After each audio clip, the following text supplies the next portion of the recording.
Hello friend, मेरा नाम अभिषेक है और मैं आपका फिजिक्स का टीचर हूँ। और आज आपको मैं फिजिक्स का पहला चैप्टर से स्टार्ट करूँगा। अब देखिए, फिजिक्स का क्लास 11 का चूँकि मैं सिलेबस स्टार्ट कर रहा हूँ तो कुछ बात आप लोग को जान लेना जरूरी है। क्या बात जान लेना जरूरी है आप लोग को? कि देखिए, अभी हम सबसे पहले यूनिट डायमेंशन, वेक्टर, ये चैप्टर को पढ़ाएंगे। ठीक है, ये चैप्टर सबसे बेसिक चैप्टर आप लोग का होता है। और ये चैप्टर जो होता है वो रिकॉर्डिंग, ये जो चैप्टर होता है वो एक्चुअली में आप लोग का, इसमें आपको जितना चाहिएगा उतना आप क्वेश्चन बनाइए। जितना क्वेश्चन बनाइएगा वो आगे में आप लोग के लिए बहुत ही फायदेमंद होगा। ठीक है, अच्छा, उसके बाद हम लोग आ जाएंगे मैकेनिक्स में। मैकेनिक्स सबसे कहीं एक तरह का फिजिक्स का सबसे भास्ट सिलेबस है और उसमें आपको बहुत प्रैक्टिस का आवश्यकता पड़ता है। उस पर आपको पूरा तरह से कमांड करने के लिए मैकेनिक्स में सबसे पहले तो न्यूटन्स लॉ आप लोग को पढ़ना पड़ेगा। First, second, third law Newton's का हो गया। उसके बाद आप लोग को न्यूटन्स लॉ पढ़ने के बाद आप लोग के लिए सर्कुलर मोशन है, रोटेशनल है, सिंपल हार्मोनिक मोशन है। तो ये सब बहुत अच्छा चैप्टर जो है आप लोग को आगे पढ़ना है। ग्रेविटेशन है, तो ये सब चैप्टर आपका मैकेनिक्स में आता है। तो मैकेनिक्स कुल मिला के 2-3 महीना लग जाता है किसी भी टीचर के लिए। कोई भी टीचर स्टार्ट करेगा 2-3 महीना मिनिमम आपको लगेगा ही। ये आपका मैकेनिक्स का पार्ट हो गया। मैकेनिक्स के बाद आप लोग का वेव्स है। वेव्स में आप लोग का नॉर्मल एक वेव का चैप्टर है और फिर साउंड वेव्स का भी चैप्टर है आपका। ये दोनों चैप्टर भी बहुत अच्छा चैप्टर है। इसको भी हम लोग आगे में बताया जाएगा। जब मैकेनिक्स खत्म होगा तब हम लोग इसको स्टार्ट करेंगे। उसके बाद हम लोग का जो चैप्टर है वो है आप लोग का फ्लूइड से है, फ्लूइड मैकेनिक्स से रिलेटेड है। तो फ्लूइड मैकेनिक्स में भी 3-4 चैप्टर आता है। और थर्मोडायनेमिक्स फिर उसके बाद है। तो थर्मोडायनेमिक्स में भी हम लोग हीट से रिलेटेड जो होता है, हीट से रिलेटेड जो डायनेमिक्स होता है, जब हीट फ्लो करता है उससे रिलेटेड भी 3-4 चैप्टर है हम लोग का। तो ये कुल मिला के 11th का आपका सिलेबस है। और इस सिलेबस में हम लोग सबसे पहले यूनिट डायमेंशन और वेक्टर से स्टार्ट करेंगे। यूनिट डायमेंशन और वेक्टर से स्टार्ट आमतौर पे सभी टीचर करते हैं क्योंकि ये सबसे बेसिक चैप्टर होता है। ठीक है, उसके बाद मैकेनिक्स है। मैकेनिक्स भी आप लोग को अच्छे से प्रैक्टिस करना है और इस चैप्टर को भी अच्छे से प्रैक्टिस करना है। हो सके तो एनसीईआरटी का, एससी वर्मा का जो भी सवाल मिले, जहाँ से मिले उसको अच्छे से एक एक प्रॉब्लम को अच्छे से सॉल्व कीजिए। उससे रिलेटेड डाउट आप हम लोग को भेजिए, जो भी होगा उसको क्लियर करते चलेंगे। ठीक है, और साथ में और कोई भी दिक्कत हो तो आप लोग व्हाट्सएप पे ही भेज सकते हैं। ग्रुप पे जो भी होगा प्रॉब्लम उस पर आप भेज सकते हैं। ठीक है, तो चलिए हम लोग स्टार्ट करते हैं यूनिट एंड डायमेंशन से। ठीक है, चलिए। तो सबसे पहले यूनिट एंड डायमेंशन में, तो यूनिट एंड डायमेंशन हम लोग सबसे पहले टॉपिक को लिख दिए हैं। ठीक है, अब देखिए, यूनिट एंड डायमेंशन लिखने के बाद आप लोग को यूनिट एंड डायमेंशन समझने के लिए आप लोग को सबसे पहले मैं ये बताऊंगा कि फिजिकल क्वांटिटी क्या होता है। ठीक है, फिजिकल क्वांटिटी क्या होता है और इसी के आधार पे यूनिट डायमेंशन को समझ सकते हैं। तो फिजिकल क्वांटिटी एक ऐसी क्वांटिटी होता है जो कि नेचर में फाइंड किया जाता है और ये कुछ लॉ के आधार पे बना हुआ होता है। ठीक है, तो ये क्या होता है, कुछ लॉ को फॉलो करेगा। ऐसा क्वांटिटी कुछ लॉ को फॉलो करेगा तो उसको हम लोग क्या कहेंगे, फिजिकल क्वांटिटी कहेंगे। ठीक है, अच्छा, ये फिजिकल क्वांटिटी को हम आगे क्या करेंगे, इसके डायरेक्शन के आधार पे हम इसको बांट देंगे। ठीक है, डायरेक्शन पे जब इस फिजिकल क्वांटिटी को वो जब तोड़ेंगे 2 भाग में तो ये क्या हो जाएगा, स्केलर क्वांटिटी एक बन जाएगा और दूसरा क्या बन जाएगा, वेक्टर क्वांटिटी बन जाएगा। ठीक है, और उसके बाद क्या होगा कि इसको 2 भाग में और तोड़ेंगे। इसको एक फंडामेंटल क्वांटिटी में तोड़ेंगे और एक डिराइव क्वांटिटी में तोड़ेंगे। तो फंडामेंटल क्वांटिटी कैसा क्वांटिटी होगा, जो क्वांटिटी किसी पे डिपेंडेंट नहीं होगा, वो अपने आप में इंडिपेंडेंट होगा। और डिराइव क्वांटिटी क्या होगा, फंडामेंटल क्वांटिटी को मिल के बनेगा। ये बात आप लोगों को समझ में आ रहा है? तो फिजिकल क्वांटिटी में सबसे पहले आप ये तो समझ में आ ही रहा है कि फिजिकल क्वांटिटी में फंडामेंटल भी होगा, डिराइव भी होगा। तो ये क्वांटिटी में हर तरह का चीज है, स्केलर क्वांटिटी भी होगा, वेक्टर क्वांटिटी भी होगा। तो इस आधार पे हम लोग क्या करते हैं कि सबसे पहले फिजिकल क्वांटिटी का डेफिनेशन लिख लेते हैं।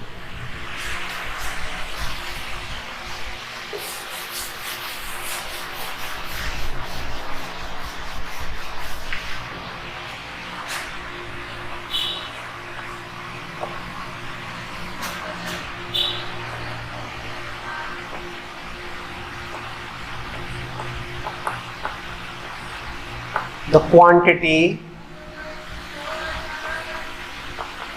which is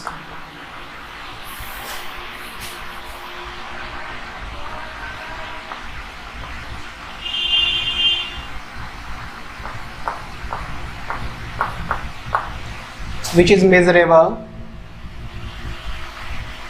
and found in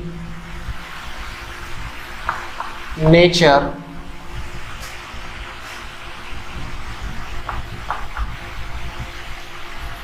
and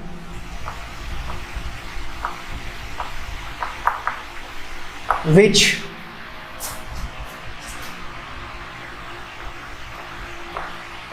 obeys the law of physics is called as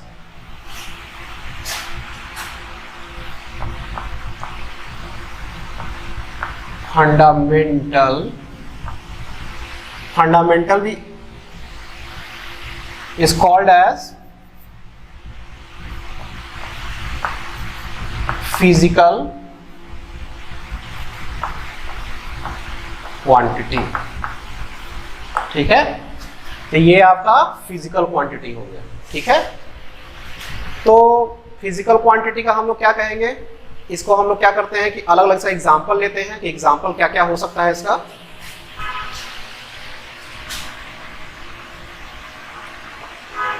इसमें एक चीज और लिख लेते हैं,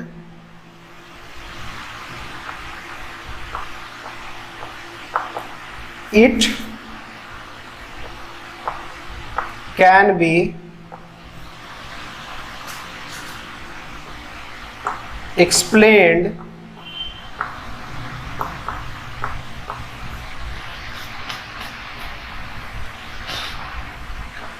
in the form of law। ये कभी कभी लॉ के फॉर्म में भी हम इसको एक्सप्लेन कर सकते हैं। तो देखिए एग्जांपल हम लेते हैं सबसे पहले, जैसे मान लेते हैं हम लोग वर्क लिख लेते हैं। वर्क कैसे बनता है, फोर्स इनटू डिस्प्लेसमेंट,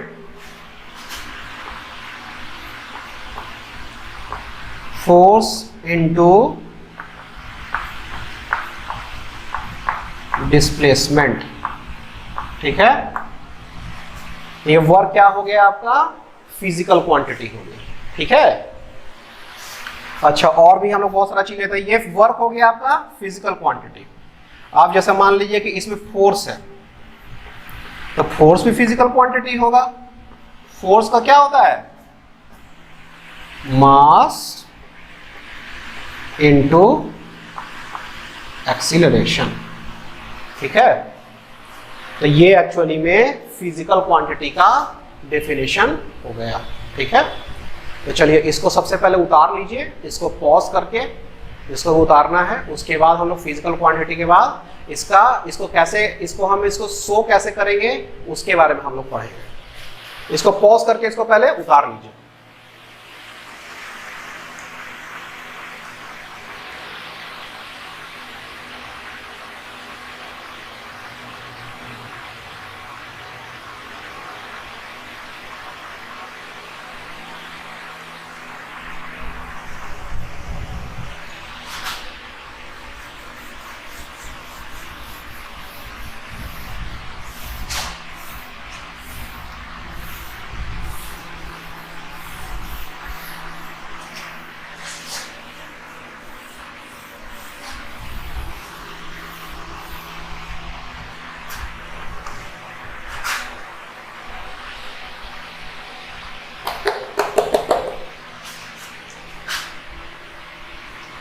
अब देखिए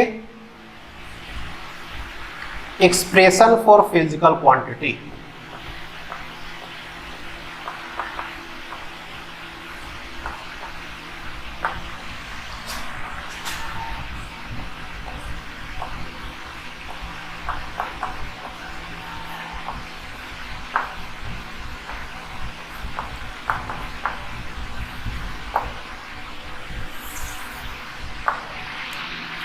तो देखिए फिजिकल क्वांटिटी का एक्सप्रेशन, फिजिकल क्वांटिटी को हम लोग कैसे रिप्रेजेंट करेंगे उसको हम लोग देखेंगे।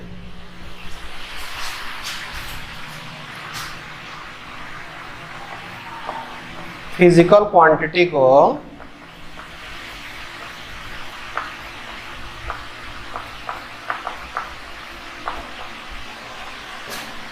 इसमें पहले हम लोग क्या करेंगे, एक नंबर लिखेंगे और साथ में क्या लिखेंगे, इसका यूनिट। ठीक है, ये नंबर और यूनिट जब दोनों को लिख देंगे तो इसको हम लोग फिजिकल क्वांटिटी का क्या कहेंगे, इसको मैग्नीट्यूड कहेंगे।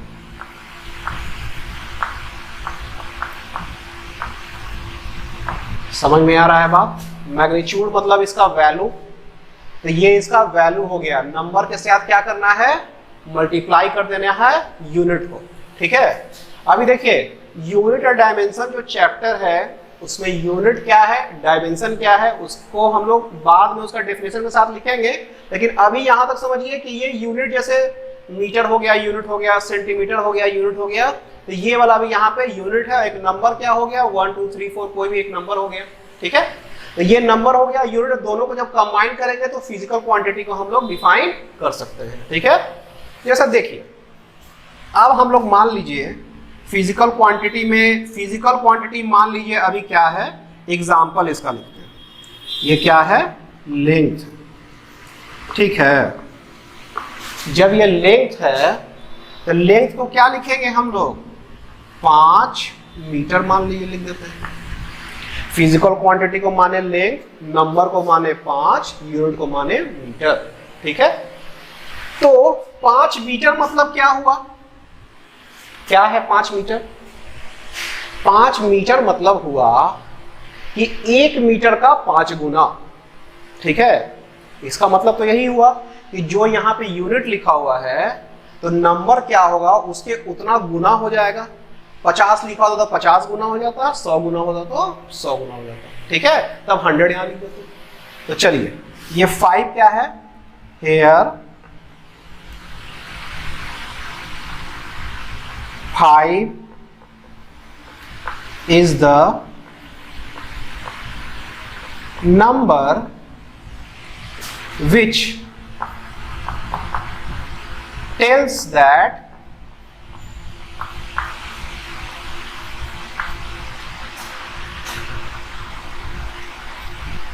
how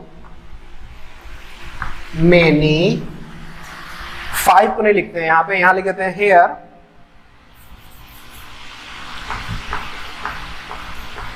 number which tells that how many times it is of 1 unit। ठीक है, तो ये हमको समझ में आ रहा है, फिजिकल क्वांटिटी हम समझ चुके हैं और फिजिकल क्वांटिटी का रिप्रेजेंटेशन हम लोग समझ चुके हैं। ठीक है, तो यहां तक समझने के बाद अब हम लोग क्या करेंगे, फिजिकल क्वांटिटी को डायरेक्शन के आधार पर हम लोग इसको तोड़ेंगे। पहले स्टार्टिंग में बताया कि डायरेक्शन के जब आधार पर तोड़ेंगे तो फिजिकल क्वांटिटी स्केलर क्वांटिटी और वेक्टर क्वांटिटी में टूट जाएगा। ठीक है, चलिए इसको पहले पॉज करके इसको उतार लीजिएगा, उसके बाद हम लोग आगे बढ़ेंगे।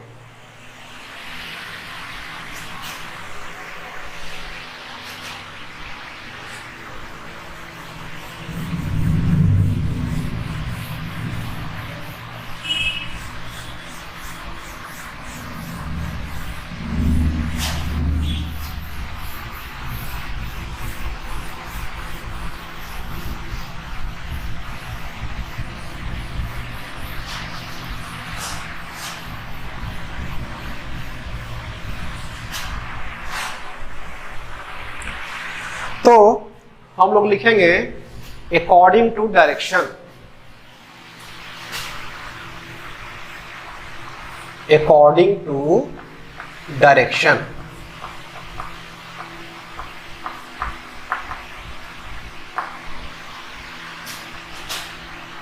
फिजिकल क्वांटिटी को किसमें किसमें हम लोग तोड़ेंगे, इसको हम लोग लिख ही लेते हैं पूरा। According to direction we will break physical quantity in, पहला में क्या आ जाएगा, स्केलर क्वांटिटी।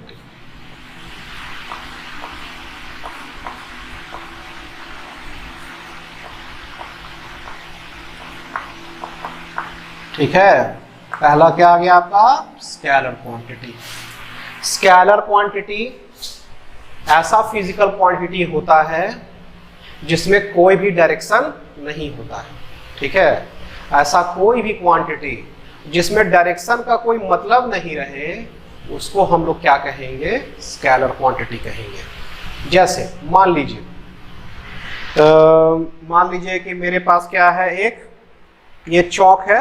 ठीक है, अब इस चौक का कुछ मिलीमीटर या सेंटीमीटर लेंथ होगा आपका। ठीक है, अच्छा मान लीजिए कि इसका 5 सेंटीमीटर का लेंथ है।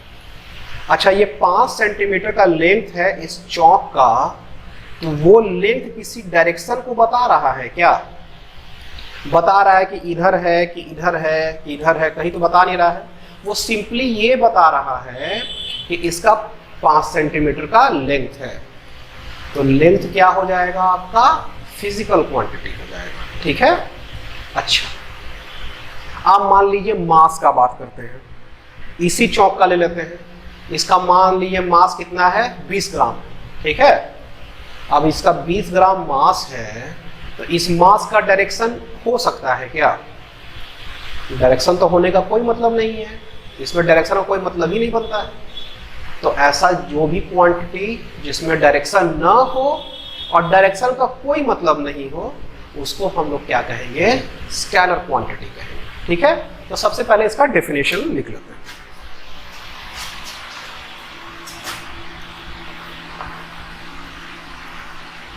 The quantity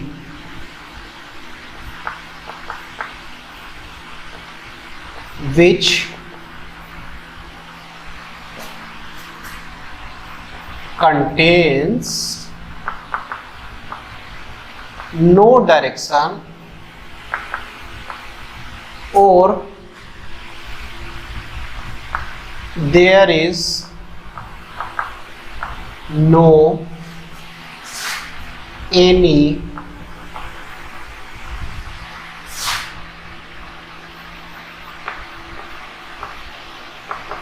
meaning of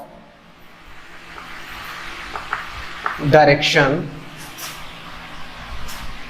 then that quantity will be called as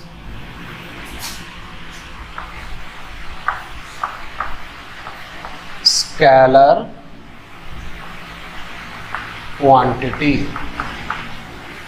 ठीक है, ऐसा कोई भी क्वांटिटी जिसमें ना तो डायरेक्शन हो या ना डायरेक्शन को कोई मतलब हो, तो उस क्वांटिटी को हम लोग फिजिकल, उस क्वांटिटी को हम लोग स्केलर क्वांटिटी कहेंगे। जैसे एग्जांपल,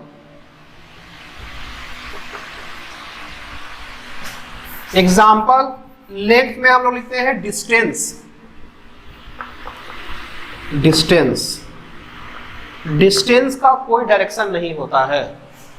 ठीक है, डिस्टेंस मतलब कोई डायरेक्शन नहीं, उसको हम लोग क्या कहेंगे, वो स्केलर क्वांटिटी हो जाएगा। जैसे मान लीजिए एग्जांपल कि ये पॉइंट ए है और ये पॉइंट क्या है आपका, बी है। तो ए और बी में जाने का बहुत सारा तरीका है। जाने के लिए ऐसे जा सकते हैं, ऐसे जा सकते हैं, ऐसे जा सकते हैं, ऐसे जा सकते हैं, ठीक है, ऐसे जा सकते हैं। तो देखिए ए से जब बी जा रहे हैं हम, तो इस रास्ता से मान लिए जा रहे हैं हम, तो इस पॉइंट पे जा रहे हैं, तो अभी मेरा डायरेक्शन ऐसे है कि नहीं है, इस एरो का डायरेक्शन मेरा है। अभी यहाँ पे आ रहा है तो डायरेक्शन मेरा कैसे हो जा रहा है, ऐसे हो जा रहा है। पहले ऐसे था, वैसे डायरेक्शन हो रहा है। इधर आ रहा है तो डायरेक्शन क्या हो जा रहा है, ऐसे हो रहा है। तो इस पाथ में, इस रास्ता में आपका डायरेक्शन फिक्स नहीं दिख रहा है, ठीक है। तो जिसमें डायरेक्शन फिक्स नहीं हो उसको हम लोग डिस्टेंस कहेंगे, ठीक है। तो ये भी डिस्टेंस, ये भी डिस्टेंस, ये भी डिस्टेंस, ये भी डिस्टेंस।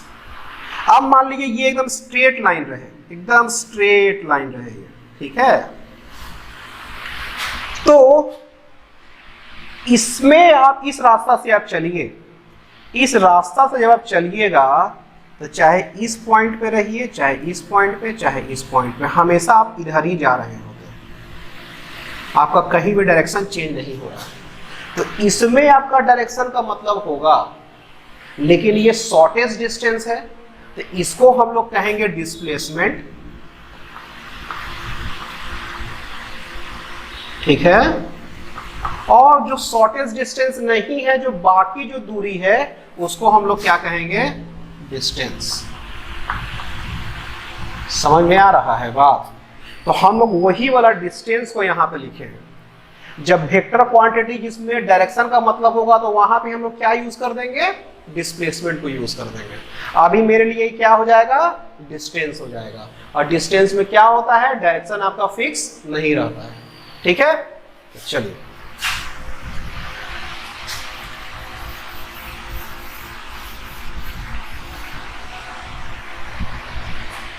ये डिस्टेंस हो गया आपका। अच्छा, मास हो गया। मास तो 100 kg लीजिए, चाहे 5000 kg लीजिए, आपका कोई भी किसी में भी डायरेक्शन होने का बात नहीं है, ठीक है। स्पीड भी ले सकते हैं, ये भी स्केलर क्वांटिटी होता है, ठीक है। स्पीड एक्चुअली में होता क्या है, स्पीड होता है डिस्टेंस बाई टाइम। इसमें डिस्टेंस आता है, ठीक है। तो डिस्टेंस चूंकि क्या है, स्केलर क्वांटिटी है, तो डिस्टेंस बाई टाइम आपका क्या हो गया, स्केलर क्वांटिटी हो गया, यानी कि स्पीड क्या हो गया, स्केलर क्वांटिटी, ठीक है। अच्छा, जब हम डिस्प्लेसमेंट बाई टाइम लेंगे तो वो बन जाएगा वेलोसिटी। तो वेलोसिटी आपका क्या हो जाएगा, वो वेक्टर क्वांटिटी आ जाएगा, ठीक है। तो ये आपका क्या हो गया, स्पीड। तो स्पीड क्या हो गया, स्केलर क्वांटिटी, ठीक है। चलिए, तो अब हम लोग आगे बढ़ जाते हैं। स्केलर क्वांटिटी के बाद किसका, वेक्टर क्वांटिटी, ठीक है। इसको उतार लीजिए, पॉज करके आगे बढ़ते हैं हम लोग।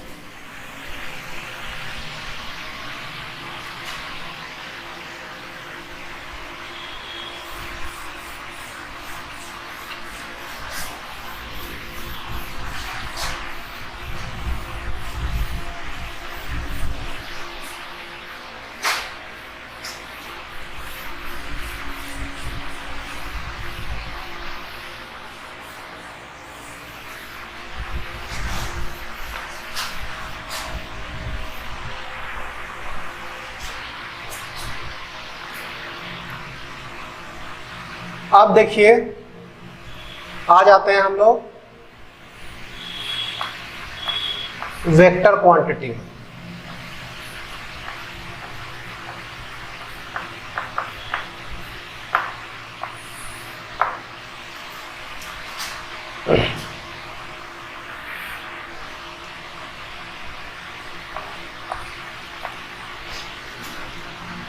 The quantity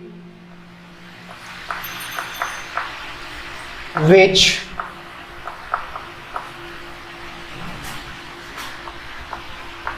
contains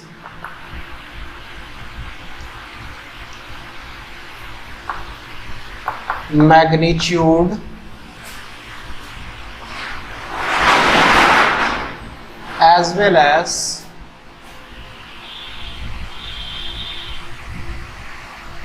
direction is called as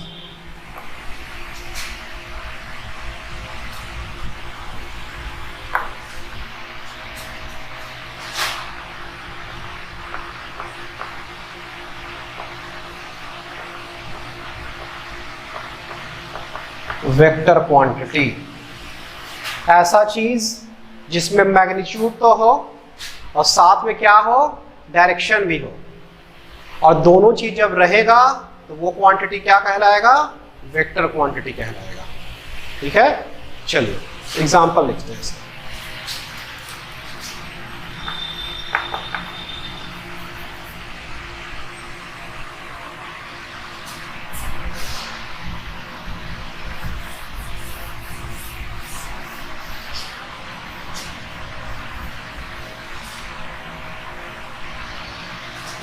इसमें हो गया डिस्प्लेसमेंट। डिस्प्लेसमेंट क्या हो गया, सबसे छोटा वाला दूरी। Velocity, velocity, acceleration, force, etc. ठीक है, तो ये सब जो भी क्वांटिटी हो गया वो क्या हो गया, वेक्टर क्वांटिटी हो गया। ठीक है, वेक्टर क्वांटिटी जिसमें मैग्नीट्यूड भी हो और डायरेक्शन भी हो। लेकिन ये आपका बेसिक डेफिनेशन है। एक्चुअली साथ में एक और चीज़ होता है उस फिजिकल क्वांटिटी में जो रहना बहुत कंपलसरी है। यदि वो न रहे तो मैग्नीट्यूड और डायरेक्शन होने के बावजूद भी फिजिकल क्वांटिटी वेक्टर क्वांटिटी नहीं हो सकता है। और वो क्वांटिटी क्या है, वो एक्चुअली लॉ है।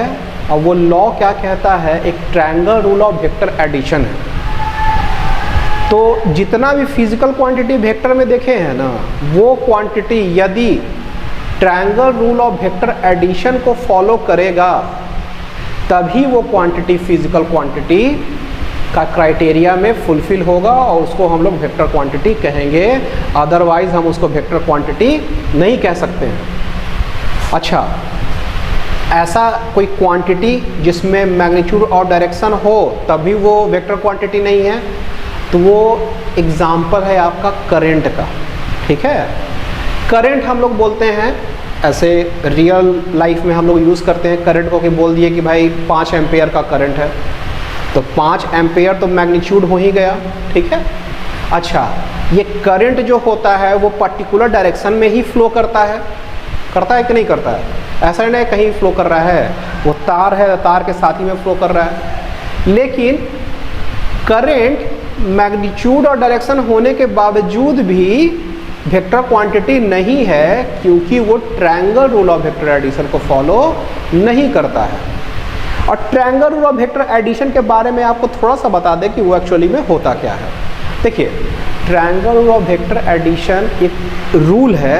वो रूल ये बताता है ना कि जब वेक्टर क्वांटिटी को जब ऐड किया जाए तो वो दो वेक्टर क्वांटिटी को जब ऐड किया जाए तो तीसरा जो क्वांटिटी है वो दोनों का जोड़ से बने। जैसे हम इसका एग्जांपल में आपको समझाते हैं।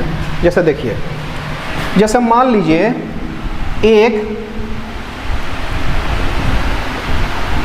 एक वेक्टर क्वांटिटी है, वेक्टर क्वांटिटी को वेक्टर ए से डिनोट करते हैं। ये एरो ऊपर जब दे देंगे तो ये क्या हो जाएगा, वेक्टर ए। और एक वेक्टर क्या है, वेक्टर बी। तो रूल के अनुसार जब एक वेक्टर ए है और वेक्टर बी है तो इसको जब हम जोड़ना चाहें तो ये वाला vector vector A plus vector B होना चाहिए। ठीक है, जब ये चीज़ फॉलो होगा, ये triangle rule of vector addition है। इसको हम लोग लिख देते हैं।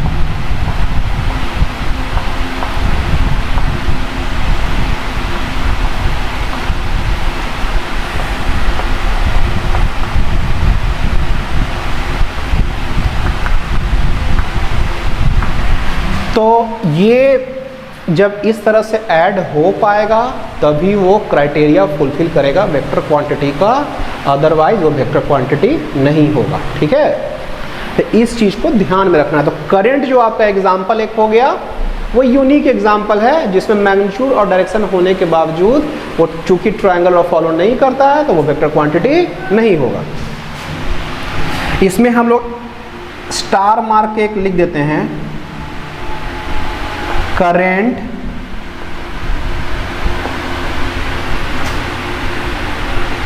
Is not a vector quantity दो मतलब जबकि it contains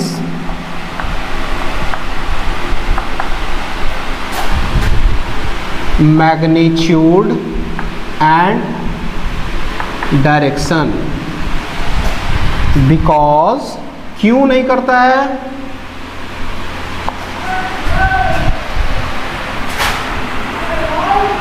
it does not follow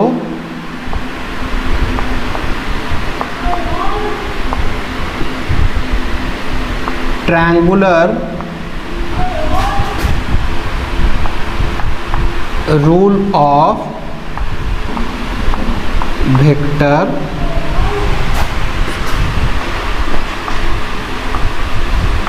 addition। ठीक है, ये बात समझ में आ गया। तो फिजिकल क्वांटिटी को अभी तक हम लोग कहाँ कहाँ डायरेक्शन के आधार पर तोड़ चुके हैं, स्केलर क्वांटिटी और वेक्टर क्वांटिटी। ठीक है, चलिए तो इसको हम लोग इसको पॉज कर लीजिए पहले और इसको उतार लीजिए, उसके बाद फिर हम लोग आगे बढ़ेंगे।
चलिए तो हम लोग अब फिजिकल क्वांटिटी को दो और अलग अलग भाग में तोड़ेंगे, और ये जो यूनिट एंड डायमेंशन है वो इसी आधार पे बना हुआ है कि जिस आधार पे हम लोग अभी फिजिकल क्वांटिटी को तोड़ने वाले हैं। ठीक है, तो फंडामेंटल क्वांटिटी को हम लोग दो भाग में और तोड़ेंगे।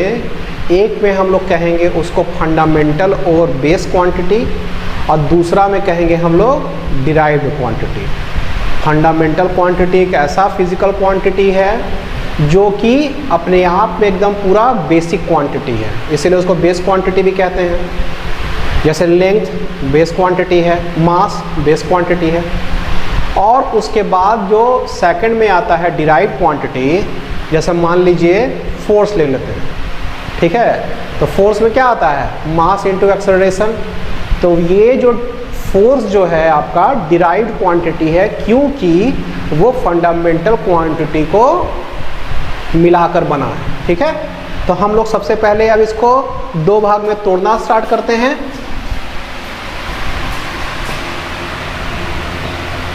पहला जो आपका तोड़ेंगे उसको हम लोग क्या कहेंगे? Fundamental quantity.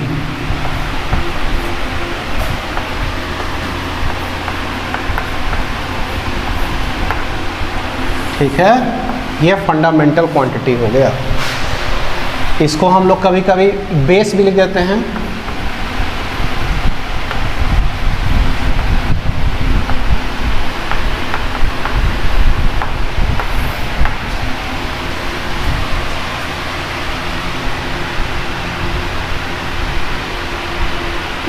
इसमें लिखते हैं इसका definition, the quantity which is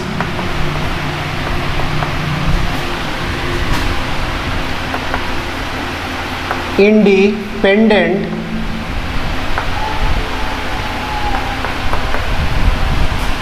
in nature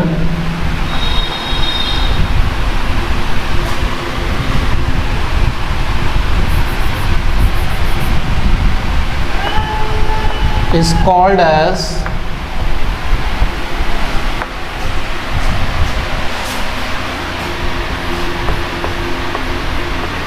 fundamental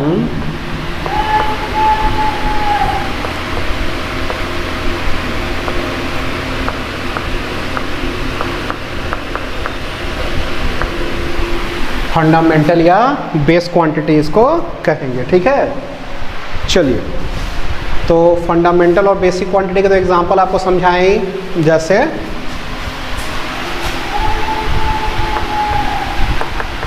length, mass, time, सब क्या है? फंडामेंटल क्वांटिटी है। ठीक है, चलिए, फंडामेंटल क्वांटिटी के बाद हम लोग किस पे आएंगे? डिराइव्ड क्वांटिटी पे।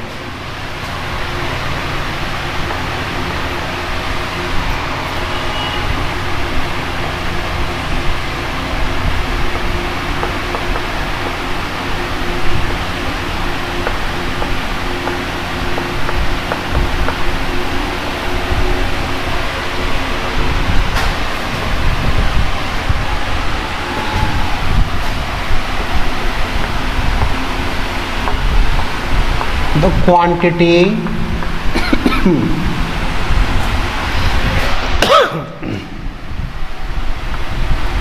which is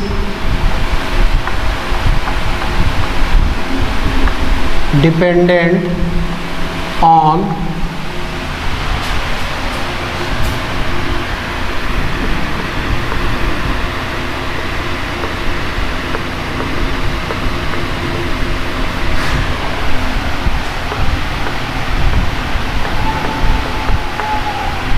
fundamental quantity is called as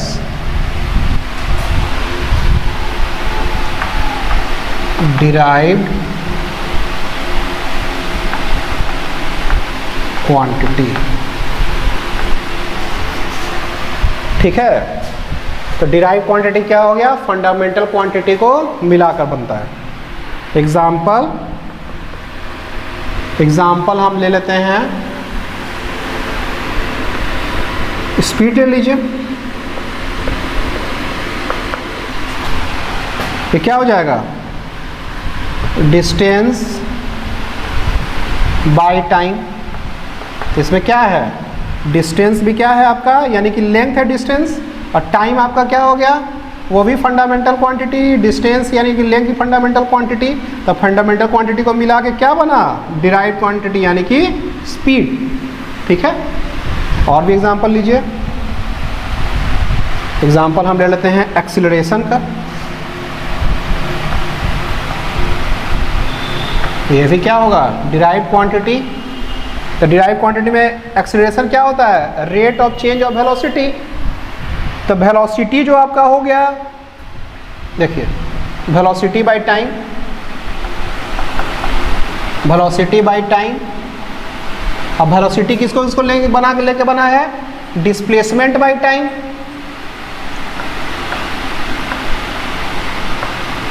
by time, और टाइम नीचे चला गया तो क्या हो गया? टाइम का स्क्वायर। तो डिस्प्लेसमेंट भी क्या है? एक तरह का लेंथ है, वो भी फंडामेंटल क्वांटिटी है। टाइम भी क्या है? फंडामेंटल क्वांटिटी है। तो ये इसको मिला के क्या बन गया? एक्सीलरेशन, जो कि डिराइव्ड क्वांटिटी। ठीक है, समझ गए होंगे। इसको उतार लीजिए।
तो चलिए अब क्या करते हैं कि यूनिट और डायमेंशन से रिलेटेड आप लोगों को क्या करते हैं, डेफिनेशन लेता है कि यूनिट और डायमेंशन क्या होता है। यूनिट लिखते हैं, what is unit.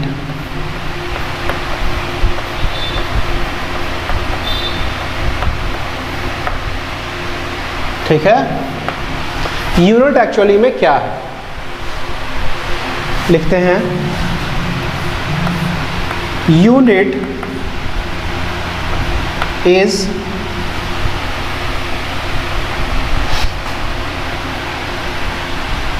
The standard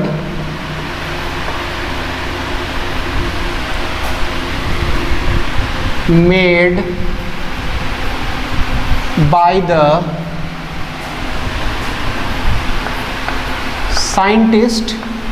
scientist लोग क्या किया है कि एक स्टैंडर्ड क्वांटिटी को यूनिट बताया है, ठीक है, विच इज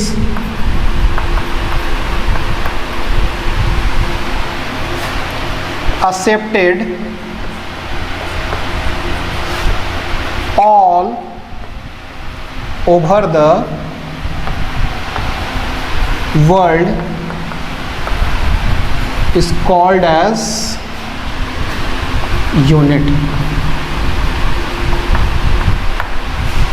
ठीक है, तो ये जो यूनिट है आपका साइंटिस्ट के द्वारा बताया गया है और पूरे वर्ल्ड में इसका यूज़ होता है, मतलब वर्ल्ड का लोग इसको एक्सेप्ट किया है कि हाँ जो बताया है उसी के आधार पे हम लोग काम करेंगे। जैसे एक यूनिट है, जैसे मान लीजिए कि मीटर, तो बोल दिया एक स्केल है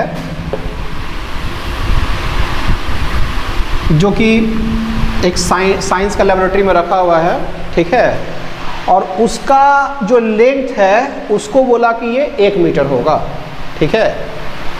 अब क्या है कि वर्ल्ड में कहीं भी किसी चीज़ को नापना है तो हम लोग उस 1 मीटर जो बताया है गया है उस लेंथ के आधार पर, उस लेंथ के आधार पर हम किसी भी चीज़ को नापेंगे, ठीक है। जैसे मान लीजिए कि कोई एक पेन है, चलो पेन बोल दिया कि भाई चलिए 1/2 मीटर है, ठीक है, 1/2 मीटर तो नहीं है लेकिन मान लीजिए इसको 1/2 मीटर बोल देते हैं। तो 1/2 मीटर हम क्या किए, 1 मीटर को हम माने स्टैंडर्ड कि भाई हाँ ये 1 मीटर कितना होता है वो हम लोग को पहले ही से बता दिया गया है, उसी के आधार पर हम बताएं कि ये 1/2 मीटर है या 1/4 मीटर, ठीक है। ये बात समझ में आ रहा है। यूनिट को हम लोग इसीलिए क्या कहे हैं, इसको एक स्टैंडर्ड क्वांटिटी कहे हैं हम लोग, ठीक है। चलिए अच्छा, ये जो यूनिट होता है वो बहुत टाइप का यूनिट होता है, ठीक है। ये जो यूनिट होता है बहुत टाइप का यूनिट होगा। जैसे एक यूनिट होता है, पहले हम लिख लेते हैं, देयर आर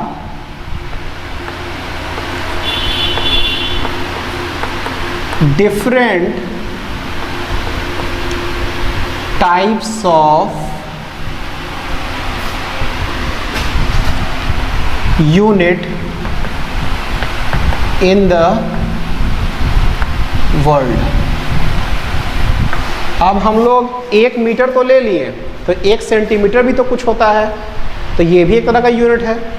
तो ये जो सिस्टम ऑफ यूनिट है बहुत टाइप का वर्ल्ड में प्रचलित है, जिसके बारे में हम बारी बारी से देखेंगे। तो देखिए सबसे पहले हम लोग लिख लेते हैं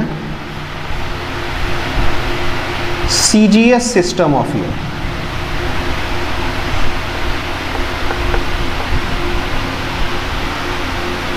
इसमें क्या करते हैं, लेंथ के लिए सेंटीमीटर, मास के लिए ग्राम और टाइम के लिए सेकंड, ये CGS हो गया, ठीक है। तो हम लिख देते हैं इसमें इन CGS system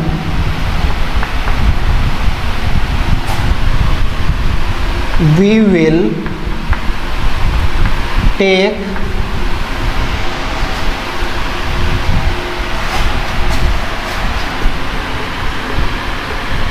length in centimetre,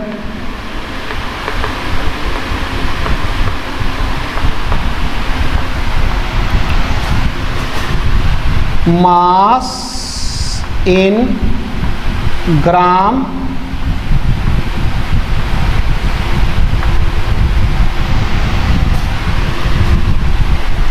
and time in seconds. ठीक है, ये समझ में आ रहा है कि सीजीएस सिस्टम में हम लोग क्या किए, लेंथ, मास और टाइम को लिख लिया। अच्छा,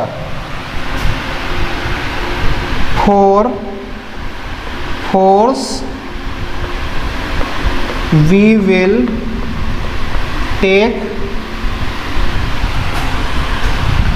dyne, फोर्स को हम लोग डाइन में लिखेंगे, and for work we will take it as अर्ग, तो अर्ग लिखेंगे। ठीक है, तो ये सीजीएस सिस्टम ऑफ यूनिट हो गया। ठीक है, तो इसको उतार लीजिए पॉज करके।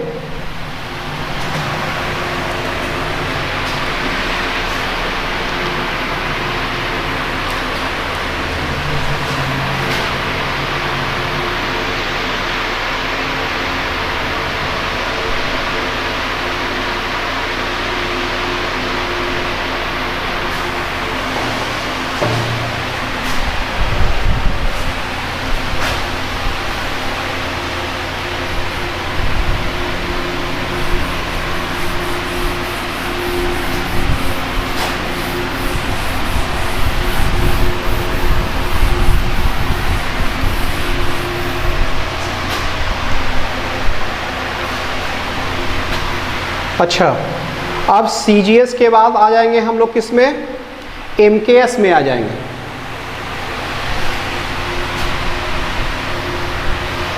नहीं, एफपीएस पहले लिख लेते हैं सेकंड में, एफपीएस सिस्टम।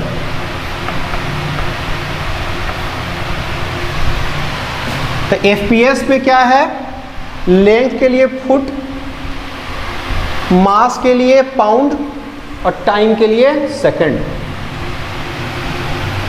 फॉर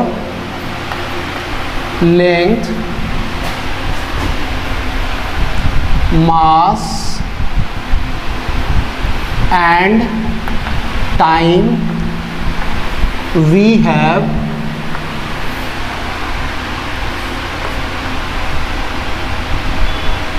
फुट,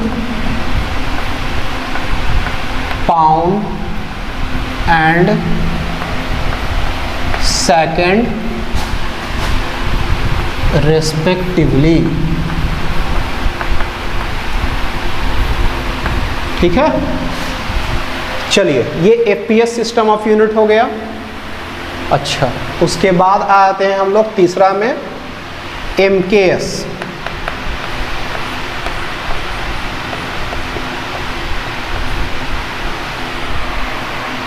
इसमें लेंथ के लिए मीटर, मास के लिए किलोग्राम, टाइम के लिए सेकंड। तो सेकंड अभी सब में आ रहा है। सेकंड आप देखिएगा कि तीनों का तीनों क्वांटिटी में सेकंड आया है। For length, mass and time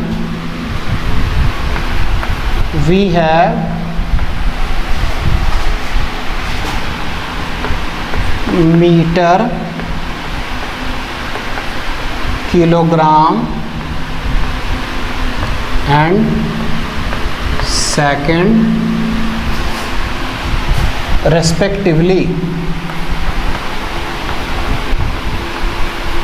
ठीक है, तो ये हो गया आपका एमकेएस के लिए। ठीक है, तो अभी तक हम लोग तीन हम सिस्टम देखे हैं सिस्टम ऑफ यूनिट का। जो सबसे इम्पॉर्टेंट है वो है चौथा वाला, वो एसआई सिस्टम ऑफ यूनिट है। एसआई सिस्टम ऑफ यूनिट में आपको 7 फंडामेंटल क्वांटिटी का यूनिट दिया जाएगा। कोई भी क्वांटिटी में आपको 7 फिजिकल क्वांटिटी का, 7 बेसिक क्वांटिटी का आपको यूनिट नहीं दिया हुआ है। सिर्फ और सिर्फ वो क्या देगा, एसआई सिस्टम ऑफ यूनिट ही देता है। तो एसआई सिस्टम ऑफ यूनिट बहुत इंपॉर्टेंट है, ठीक है। अच्छा देखिए, ये जितना भी चीज़ था, लेंथ, मास और टाइम, ये तो फंडामेंटल और बेस क्वांटिटी था। इसमें भी लेंथ मास टाइम था, इसमें भी लेंथ मास टाइम था। इसके अलावा भी 2 चीज़ था, लेकिन लेंथ मास टाइम सब में है, तीनों में है। तो तीनों के लिए ये क्या किया था, अपना सिस्टम ऑफ यूनिट दिया था। लेकिन ये सिर्फ 3 ही फंडामेंटल क्वांटिटी का यूनिट दे रहा है, और एसआई क्या करेगा, 7 फंडामेंटल क्वांटिटी का यूनिट को देगा, ठीक है। तो एसआई सिस्टम ऑफ यूनिट सबसे इंपॉर्टेंट है। चलिए इसको उतार लीजिए, उसके बाद हम लोग आगे बढ़ते हैं। पॉज करके इसको उतार लीजिए।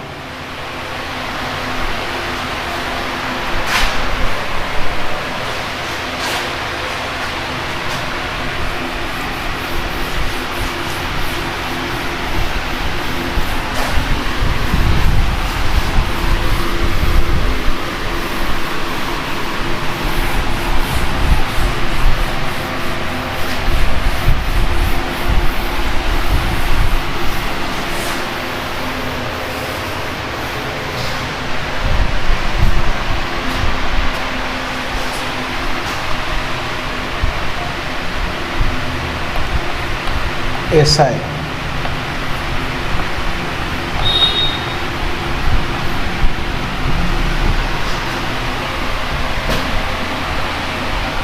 in SI system of unit only we will give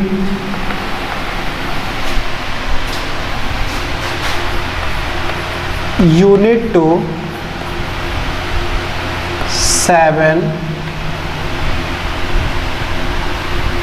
base or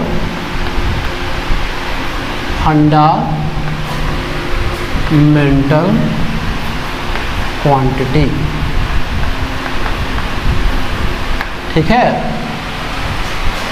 इसके अलावा एसआई सिस्टम ऑफ यूनिट 2 और फिजिकल क्वांटिटी को यूनिट भी देगा।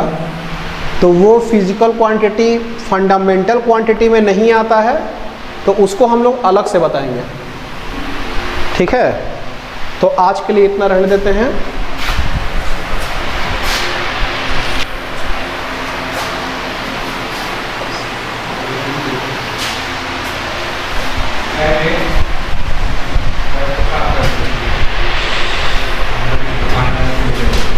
क्या होता है 12th वाला